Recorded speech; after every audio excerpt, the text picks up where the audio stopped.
Contributor Nicole Parker. Okay, you have our attention.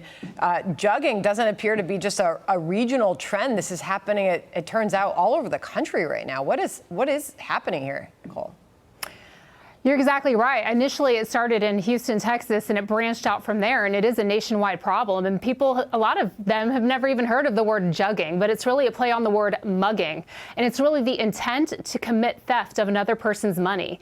Knowingly traveling from a commercial business or a financial institution on the same path as another person with the intent to take their money and rob them. And again, Texas is taking the lead here and has enacted a bill, House Bill 1902, which would make this a felony. And for law enforcement, we welcome this because this allows us to more closely investigate these crimes, and they are very much specified into theft of money. Again, people need to be aware when you're leaving a bank, a financial institution, a check cashing store, you are a prime target, and there could be people watching you that you don't even realize. So again, to be safe, conduct what I call a detection route for surveillance, a surveillance detection route. Watch your back, watch your surroundings, see if people are following you, and if so, veer off of your normal path and just be safe, be aware. Do not flash money, conceal your money, and if possible, do your transactions online, do mobile and online transactions to avoid having to physically go to a financial institution, a bank, or an ATM. Yeah, I mean, sadly, it sounds like this is a case where, people are going to the ATMs because they need the physical cash that they're taking out or putting in. Perhaps even don't go to an outdoor ATM, I would assume, Nicole. Probably better to go inside of your bank branch. But as we know, so many have shut down these days. That can be hard to do as well. These are some of the headlines that are popping up, to your point about this happening now nationally. Fox Carolina running a headline on a safety alert. Police are warning about these crimes spreading to upstate. This is Texas, where they ran a headline. Texas legislature is passing a bill to make jugging a criminal offense. I mean, just goes to show you how rampant this is. 7 indicted in a violent Maryland bank jugging crime spree. So lots of states are dealing with this. Meanwhile, I want to get to this, Nicole.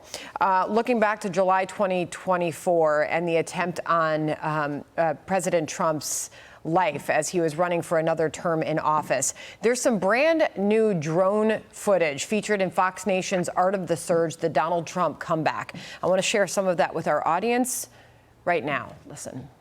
He is pumping his fist, but clearly Secret Service wants to get him out of this situation. To stand up and go fight, like all of it's supposed to kind of rush back. And I think it's true that everyone knows where they were when they got the news. I mean, it just gives you a closer look at the Secret Service response, the reactions from the crowd as all of that was unfolding in that incredibly dramatic moment, Nicole.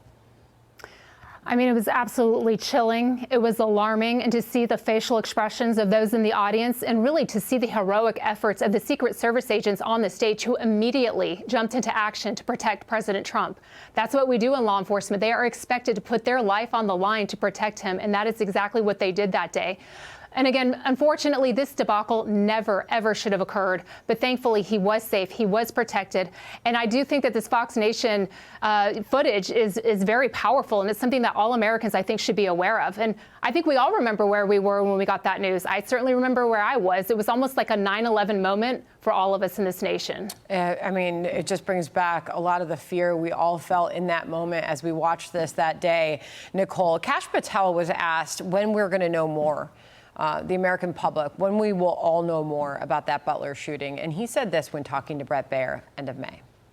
I don't know that there's more to know, but you're going to know everything we know. And that's the other thing we did. We take assassination attempts, and especially of the President of the United States, extremely seriously. And we don't feel that the American people have been given the information they need on that. And we're digging through the files, and we're getting them a more robust picture of what happened. So perhaps the FBI director is indicating maybe we will learn more. What do you expect to come from their digging? What I expect is that Director Kash Patel is extremely transparent, Sandra. I came from an era where it was really not a transparent FBI at all. Director Wray, Director Comey, Director Mueller, everything was very, very hush-hush. Now, let's be open and honest and transparent with the American people. The FBI has a trust issue with the American people right now. The best way to regain trust is to be transparent, be open, be honest, and show them what you've got, and show them the facts. They deserve that. This is President Trump, their former and now current president. They deserve to know what happened that day. Nicole Parker, always good to get you on. Thank you so much for joining us today. Thank Appreciate you. your time. Hey everyone, I'm Emily Campagno. Catch me and my co-hosts Harris Faulkner and Kaylee McEnany on Outnumbered every weekday at 12 p.m. Eastern, or set your DVR. Also, don't forget to subscribe to the Fox News YouTube page for daily highlights.